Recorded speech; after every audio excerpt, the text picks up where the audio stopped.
not found. Oh, fuck. Oh, quick call him or something and tell him we can't get on. Oh, here. I think we're on. Yeah. I think we're on. I think we are I on. think we're on. Okay, so if anybody heard any of those other F-bombs, disregard that. That wasn't us. No, it was somebody It else. was somebody else. Bad echo. It was probably, we were hacked. We were hacked, We were hacked. but now we're not. So welcome to Fearless Flight Live. I'm Eric, and this is Flight Attendant Diane. Hi. Tonight we have a very light crew complement. This would be Ron's night, and I teased you last week with where he was going. In fact, do you want me to tell him about it, or do you want to tell him? No, you tell. Well, in fact, Ron had a client, a very good client of his, who is a fearless flyer, but other stuff he's not really too worried about. And Ron and the client took off for Ukraine. Yeah, that Ukraine. And you've probably seen some news that they are a war zone. And Ron and the client went, and the client had some significant gifts for war orphans that he wanted to deliver. And he wanted Ron to fly with him because he was apprehensive about the flight, but not proceeding into the war zone. But they were able to do that and come back out. So he's successfully back out, but he's not back yet, so he couldn't appear. Our chief technical officer, and I told him it would be a lot worse if Diane wasn't here, because she would smack me. I would throw him on the bus. But he has a medical procedure tomorrow, and he will be just fine. But he is indisposed and cannot sit in his office and appear on the screen. So that's all I'm going to give you right now. So unfortunately, it's just the two of us. Next week would be our turn again. Fearless Flight crew version. Thank you. Crew edition. Crew edition of Fearless Flight would be us, but I'm sure Ron will appear with stories from Ukraine, and we'll be glad to hear. Absolutely. So what we're going to do tonight, we had some inbound questions, and we're live from San Diego. we are live from San Diego on Diane's computer. I'm visiting my cousin here, and we're having a tough time and very much missing the heat in Phoenix, but it's not a long visit, so we'll get through it. But nevertheless, we're both here in San Diego. Dieter's indisposed, and Ron is on his way back from Ukraine. Other than that, everybody's fine. It's just normal. It's just normal stuff. Yeah. So we're going to answer some questions that got posed on the website, on the Birds of Feather. We're going to go through those, and it should take most of the time. We'll attempt to retrieve inbounds, but without the chief technical officer and just two of us, it'll be a little tougher. So we'll do our best. we will do our best, and if we don't get it all done, we'll certainly have all of us here next week. Yeah. First, we're here, but we're not all here. yes, that's correct. We are here, but we're not all here. But two out of four ain't bad. Yeah. So our first question was that we're going to answer tonight is from Tara. Tara says she's going to Chicago for Thanksgiving, and she says, isn't there more turbulence there? Hence the moniker, the Windy City. And she says, what if there's a snowstorm? Well, my answer there is, I'm from the Midwest, and I'm just guessing that's pretty early for a snowstorm on that issue. It can happen. It can happen, but that's early. It's just cold. It's just cold. However, they're set up for it. And the moniker Windy City, is it windy there? You bet. But unlike some other places, it is wide open and flat. There's no terrain or complicated maneuvers required to line up on the approaches.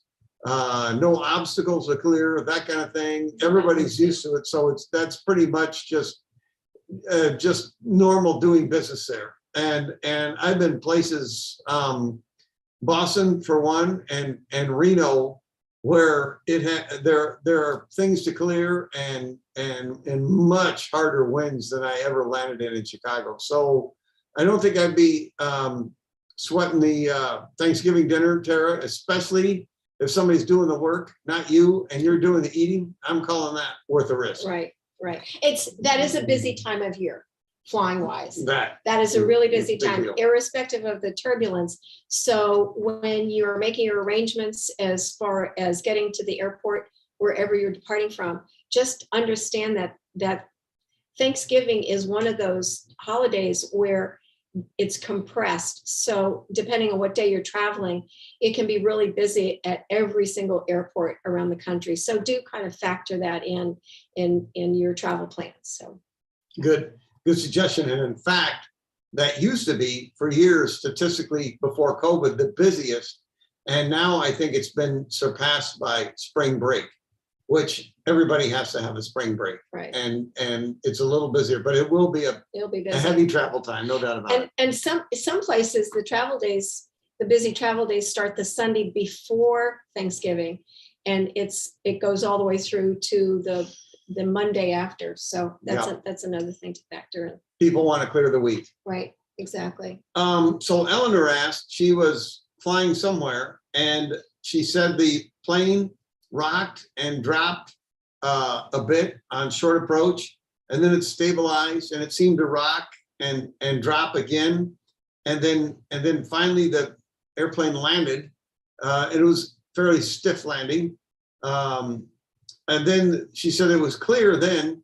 And the last time she flew on a cloudy day, it was a very smooth landing, and wondered if they were related. And we're guessing she's talking about rocking like this, back and forth like that. Yes, we're trying to guess from the questions that the airplane didn't bounce. She just met on approach. It can't, often the case is on a clear day, there can be more wind and the air can be a little more unstable than on a cloudy day. And so the pilots are working hard. One of Ron's lines that I like the most, he says, everybody pays for a ticket to get all the way to the gate and walk off the airplane. They don't just want you to slam it onto the airport and stop somewhere. That makes them unhappy. They want to taxi all the way in to the gate. And the closer we get to the runway, the more correcting we have to do with the airplane to keep it directly lined up with the center line on the runway.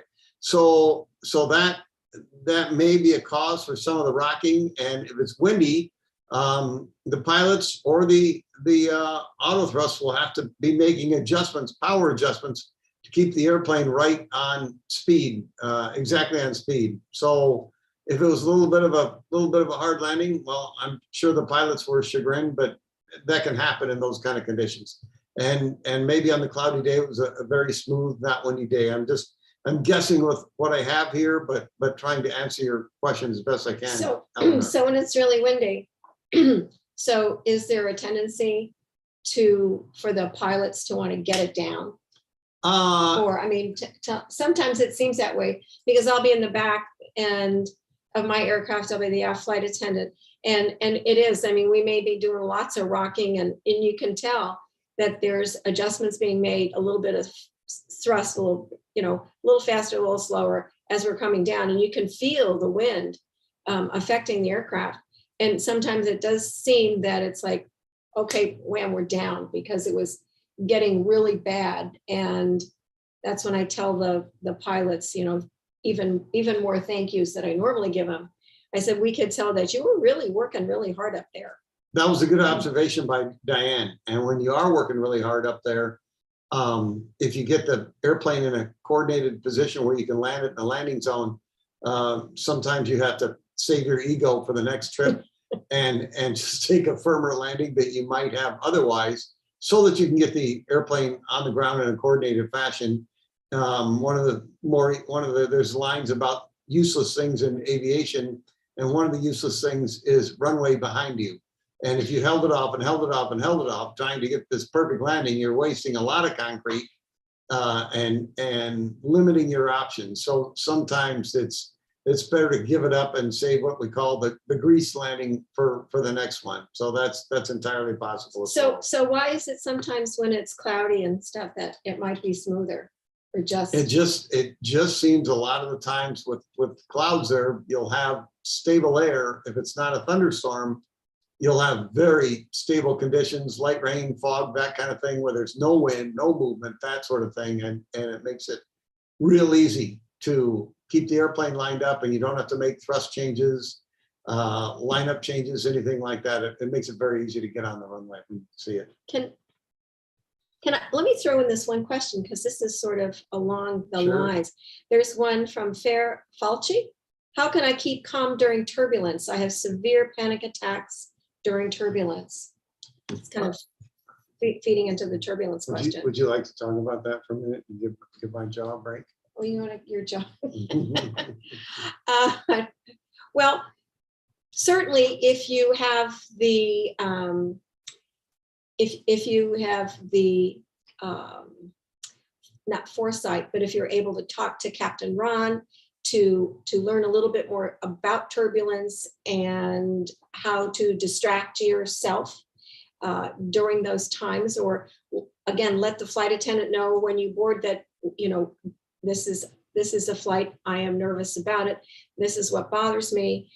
And so I, as a flight attendant, I can come through. If we do get a few bounces, to come through and check on you and say, hey, how are you doing? And those kinds of things. And again, as we've talked about in weeks past, people are fearful flyers talk about their concern that they'll be embarrassed and they'll lose it. They'll have a panic attack. And I've only been flying for 4 years, but I've never had one.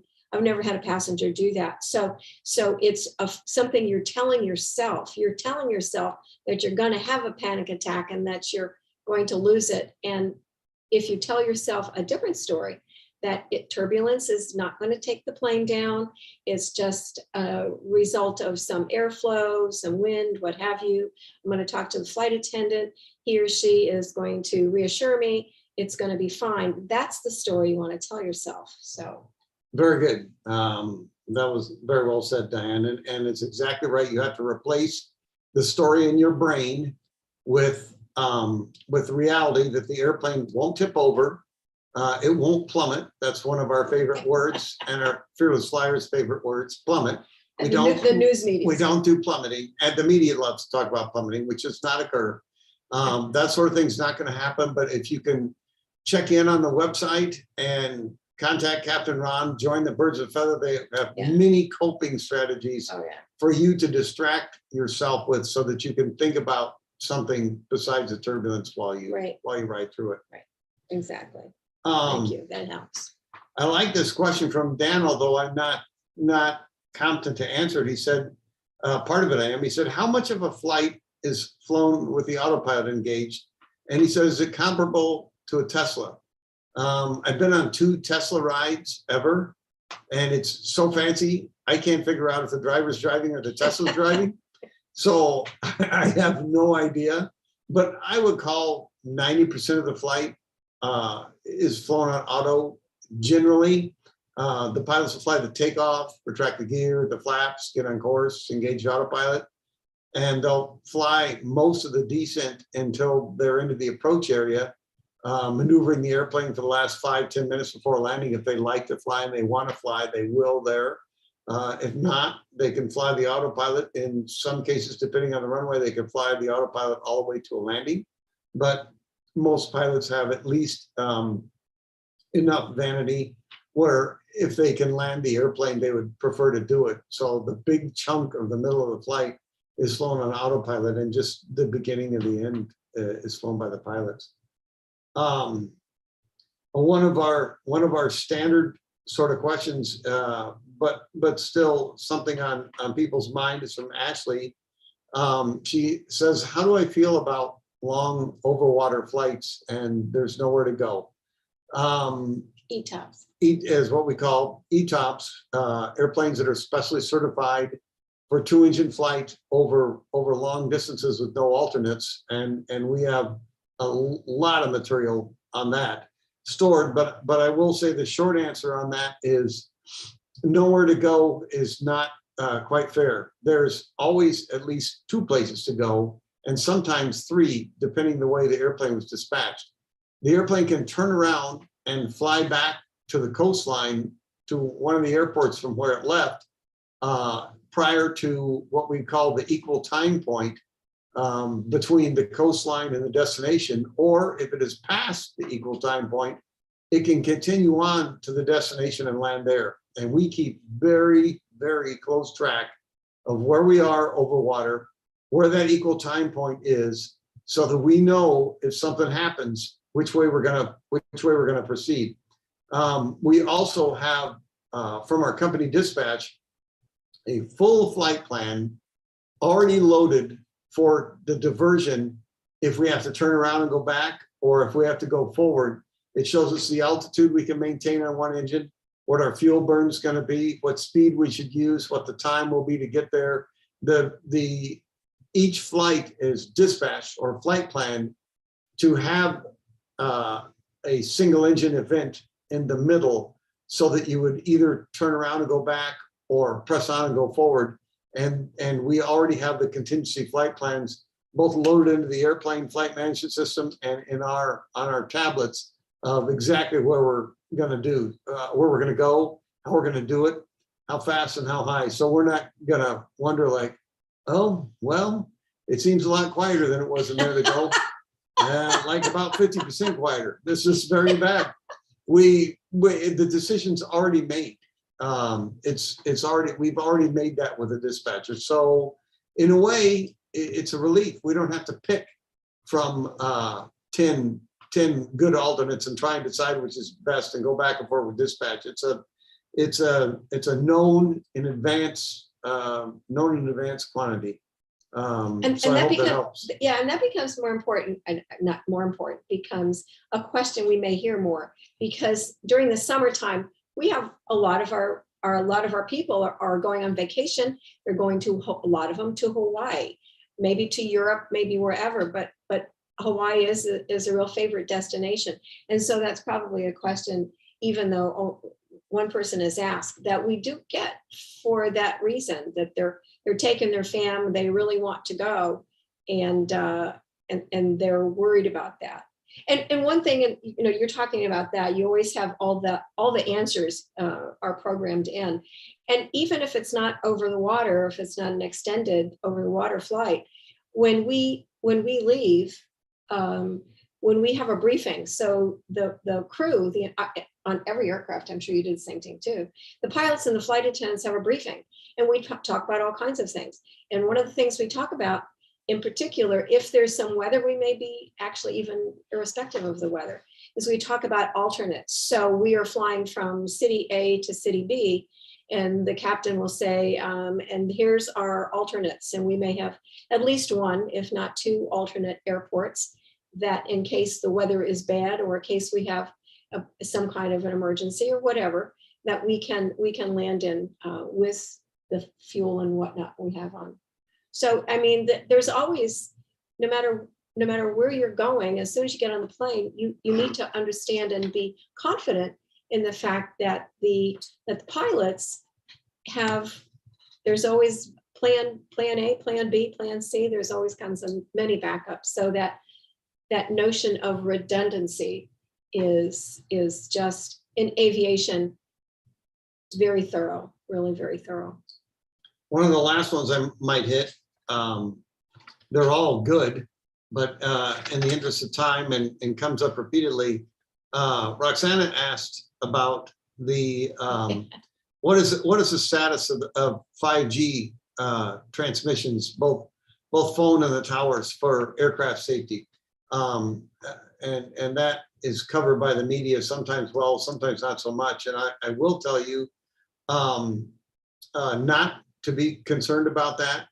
We can give you other things to worry about if you'd like, but it's never a concern, even though they tell people to have their phones off, have them in airplane mode, all that kind of stuff. Right. The telephones just do not have the transmitting power to harm the aircraft's receiving signals or transmitting signals.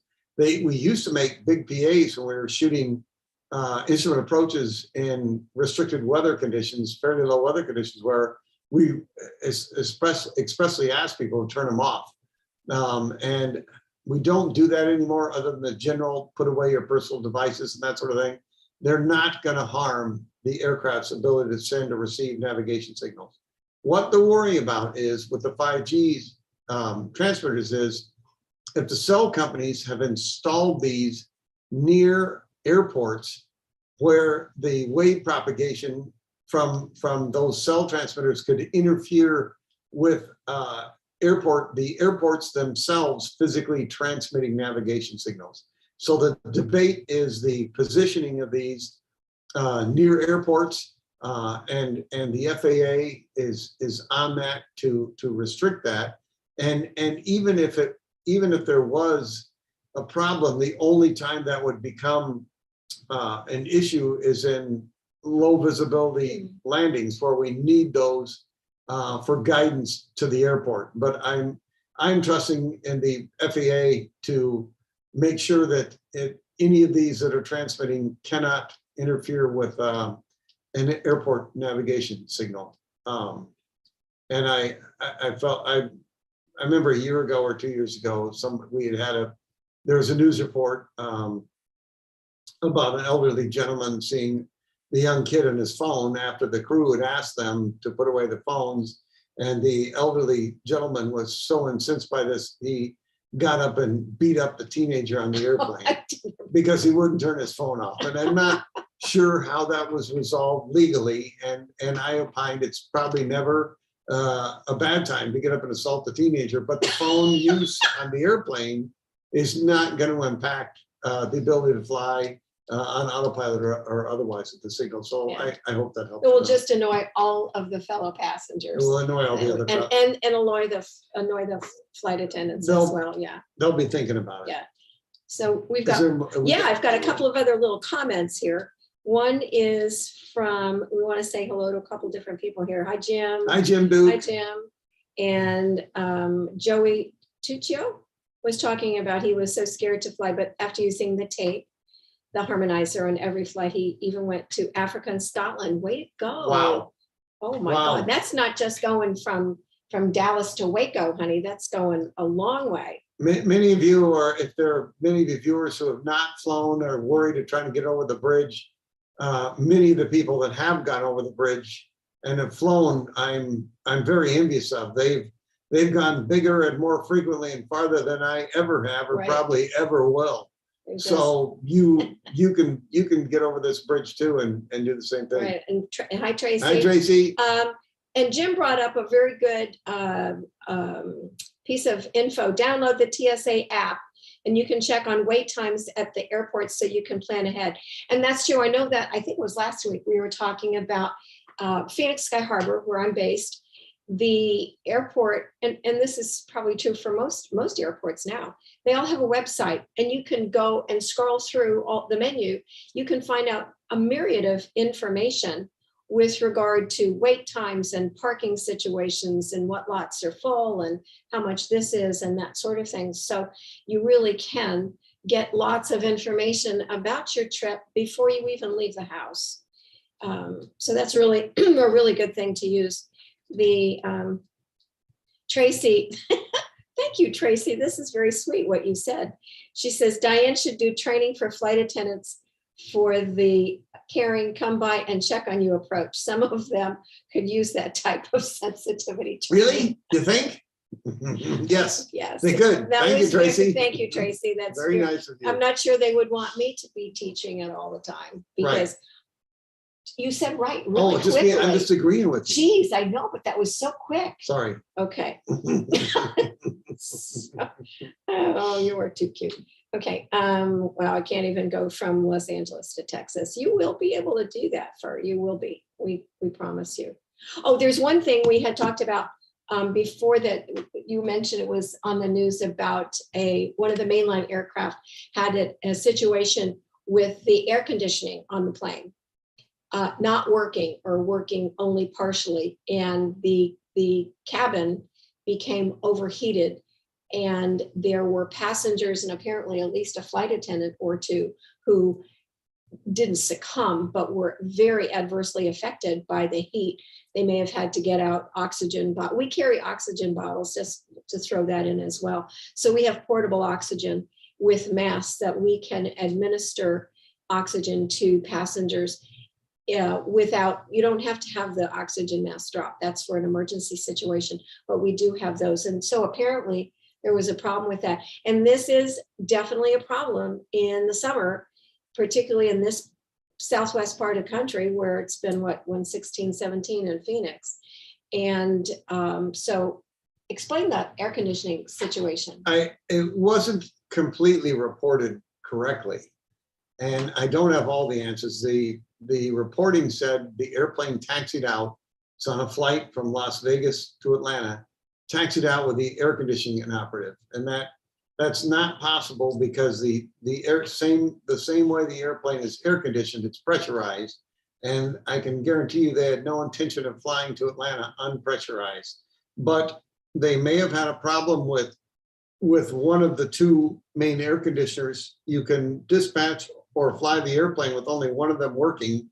And if only one of them is working at low engine power settings on the ground, you cannot pump much air through that and cool the airplane. So you can understand how the metal tube with the sun on it on the ground without high airflow would quickly heat up, and apparently it did. And the airplane went back to the gate. There was medical personnel meeting passengers, some of them who had fainted, and I think a couple of the flight attendants were not in good shape either. So it was a very tough scenario. Right. And if we get more details about that, we'll let you know what the more complete story is when we have a more complete crew complement here next week. But it's almost counterintuitive, but in the summer when the air conditioning on the aircraft really is cranked up and everything is working very well, airplanes can get cold inside, and we don't have blankets. There are probably blankets on international flights and different carriers, but pretty much most of the mainline carriers and the regionals as well have done away with having blankets on board. When I started 4 years ago, we had blankets in first class, but of course with COVID, all kinds of things changed, and so the blankets went away. And so we do have requests from our passengers because different parts of the plane may be colder than others, and unfortunately we can't accommodate that, but we don't have any. And so it's always kind of a wise move to bring a sweater or a shawl or something that you can cover up with just in case. And just because, even though it's 105 outside and it could be really cool inside, the thought maybe is, well, I'm going to dress really comfortably in shorts and a sleeveless top. That can work as you're going down the jet bridge, but once you get on the plane, that may be a very long, cold flight. So just think of those kinds of things when you get ready to go to the airport and fly. Last two I'll hit real quickly. Marcy said, she didn't ask a question, but she says, I get a lot of anxiety while waiting to board at the gate, as well as having boarded and waiting until takeoff. And I'll tell you, Marcy, that's very, very common. And many people that are nervous about flying share that same anxiety and those stress points. And if you'll join us during the week or look at the Birds of a Feather website, we'll help you with coping mechanisms or things you can do to help distract yourself during that process. And when Ron and Dieter are here, they'll give you joining information next week, that sort of thing, and you can start working on that. But that's extremely common. Also, Raina said her biggest triggers are takeoff and medical emergencies. Many people feel anxiety with a takeoff. Same thing. If you have a specific question about takeoff, we can talk about that in a week or two and tell you exactly how we plan to take off and why they're very, very safe. And each takeoff is planned for a specific runway and an exact temperature. And we know exactly how the airplane is going to perform on one or two engines. So even though that's a stress point, we can answer the question that way. And medical emergencies, that's a unique thing. They happen. And it seems like with the volume of people flying, they happen more frequently. but we often, almost always have a medical person on board that is able to assist right away. And yeah.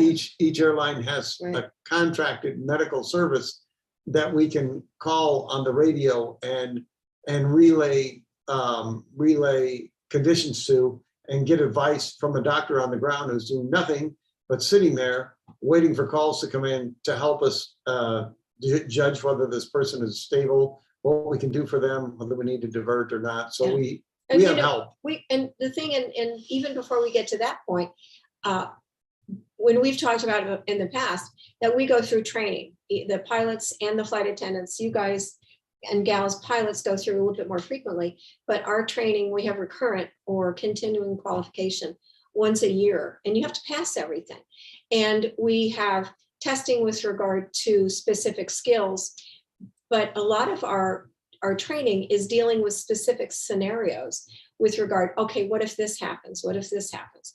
And that sort of thing. And inevitably, every single training edition requires one of the scenarios being a medical variety. And so we all have very specific flow charts, so to speak, that we go through in case something happens. And so we want our passengers to be confident with the fact that, number one, we're trained in use of the AED, we're trained in some basic first aid. As Eric said, one of the things we always do, depending on the level of circumstance, and of course we have to ask permission. One of the things that people don't understand is we have to ask permission of the passenger. May we talk to you? May we treat you? And then I've never had anyone say no, but we do have then the next step is to get on the PA and request medical assistance, that sort of thing. We take if we don't have anyone, we take a lot of information from the passenger if they're flying with someone, so that we can relay it to the pilots so they can do their thing in talking with medical on the ground and see whether or not this is a circumstance where we're going on to our original destination is the safer bet, or whether it may be better to divert and go somewhere else. So there are very specific steps that we all go through, and training. We have first aid kits, we have, as I said, oxygen bottles, we have other kinds of medical supplies on board that some of them are very specific, and we as flight attendants are not allowed to use them, but we can get them out. So if we have a medical personnel, physician, nurse, whatever, that they can go ahead and use them. So we're pretty well stocked in that regard. And we do have, it's the training. It's as we talk about, you get to the point you're so well trained, you just go through it right quickly. So Do we have anything else? no, I think we're all pretty good. I think we've got most everything. All right, you guys, I My think goodness. we're gonna call it. I hope we've been of some help to people who are wondering these things, and we should have a full crew complement next week with exciting stories from the Ukraine, and we can press Dieter into some sort of excuse as to why he couldn't be here for us tonight, and it'll be a lot of fun. No. She says no, but we'll see what happens. But you guys, you just don't care. It's just, We're just heartless. you are hard. But nevertheless, it was great to see you. Yeah. Thanks for your inbound questions and great. comments. We believe that we'll be signing off. If we don't sign off correctly, then you'll be able to look at the back wall of my cousin's empty office for as long as you'd like. We're gonna go have dinner. But we're gonna go have dinner. So have a good evening, everybody. Good night.